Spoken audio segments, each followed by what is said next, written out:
It's about time I admit to myself,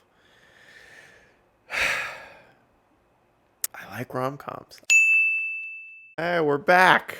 I didn't take 3 weeks, 3 months between videos this time, so we're making progress. Where to start with Lovehard, new Netflix rom-com. Now, full disclosure, okay, the only reason I watched this movie is because of this.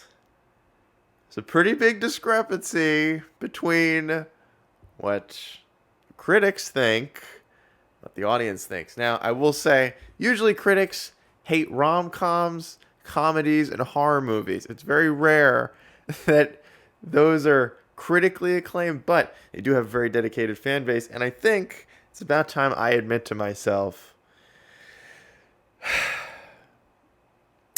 I like rom-coms. I like rom-coms. Not all of them, but I did like this movie. First of all, this film, about 10 minutes, 20 minutes in, awful. So bad.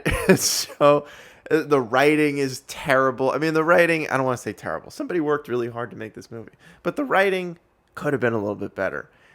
It kind of could have been a little bit better through the whole movie, but the opening, it's rough. It's rough. However, if you stick with it, if you stick with this film beyond the initial few minutes, it gets pretty good. I think it's pretty good for a couple reasons.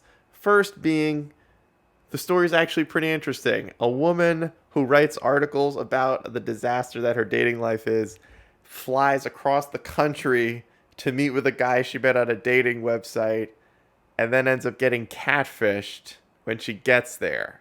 Uses that guy to try to hook her up with the guy in his photos while also having to pretend to be the catfisher's girlfriend in order to get his help because he was friends with the dude whose pictures he used. Interesting enough. I mean, it's a little, I guess, a little complicated, but it's interesting enough. Also, second thing that makes this film work, the two main actors, Jimmy Yang and Nina Dobrev, fantastic. Great chemistry between those two. Jimmy Yang, I mean, this guy, I wish he was in more stuff.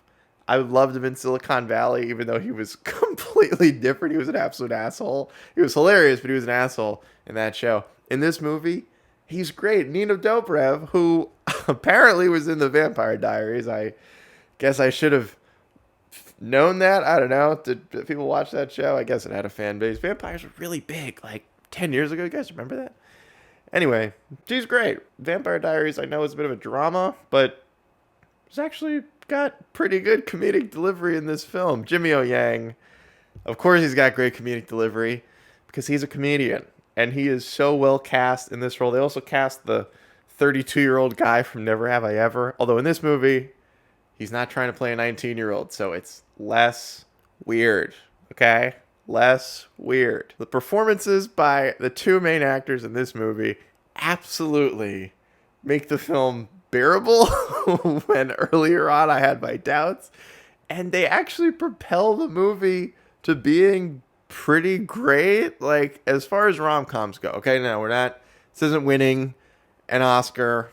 Probably not. Do people still care? Does anyone even watch the Oscars anymore? Anyway, movie's probably not going to win any awards. But for what it is, I think it fits really well into like the mid to upper echelon of rom-coms. They reference a lot of rom-coms in this film. I like that. I like it when movies are self-aware about what universe they exist in. I thought that part was great. I will say, my one gripe, okay, because I don't think you can hold too many things against a rom-com. It's not a very deep genre. It doesn't take a lot to clear the bar and become a good rom-com. The cinematography, it's pretty basic. Like, it's not bad. It's definitely not bad. It's just when I look at good cinematography, you're looking for creativity, you're looking for director, cinematographer, even the writers who have a vision for how certain things should look. And this just looks kind of generic.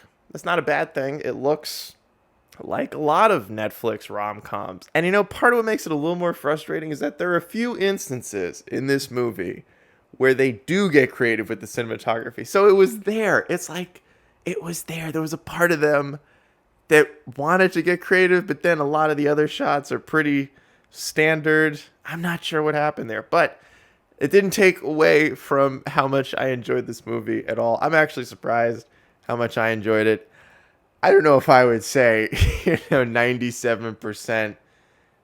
I don't really give scores, but I thought it was enjoyable. I mean, it's November. It's probably a little early for me to be watching Christmas movies. I think this is I'm pretty sure it takes place during Christmas, so probably a Christmas movie. This film is honestly worth checking out just for the two main actors. I do kind of feel like it's gonna get a sequel just because Netflix does that kind of stuff. If these two are back, I don't really want a sequel. I think most of the reason the film works is because of them. But I mean, I say this about a lot of Netflix movies that I enjoy. If they made another one, I'd probably watch it.